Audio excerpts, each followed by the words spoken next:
നിങ്ങൾ പശ്ചാത്തപിക്കുവിൻ. പാപമോചനത്തിനായി എല്ലാവരും യേശുക്രിസ്തുവിൻ്റെ നാമത്തിൽ സ്നാനം സ്വീകരിക്കുവിൻ. പരിശുദ്ധാത്മാവിൻ്റെ ദാനം നിങ്ങൾക്ക് ലഭിക്കും. അപ്പോസ്തല പ്രവർത്തനം 2-ാം അധ്യായം 38-ാം തിരുവചനം.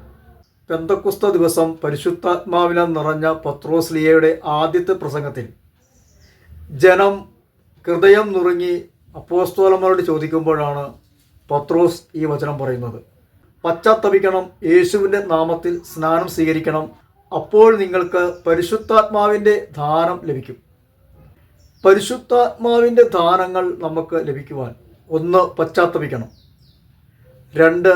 യേശുവിൻ്റെ നാമത്തിൽ സ്നാനം സ്വീകരിക്കണം. പരിശുദ്ധാത്മാവിൻ്റെ അഭിഷേകം പ്രാപിക്കുവാൻ പശ്ചാത്തപിക്കാം. അനുതാപത്തോടുകൂടി ക്രിസ്തുവിലേക്ക് നമുക്ക് തിരിയാം. ദൈവത്തിൻ്റെ ആത്മാവിൻ്റെ ദാനം നമുക്ക് ലഭിക്കും. പരിശുദ്ധാത്മാവിൻ്റെ പുതിയൊരു അഭിഷേകം നമുക്ക് ലഭിക്കും.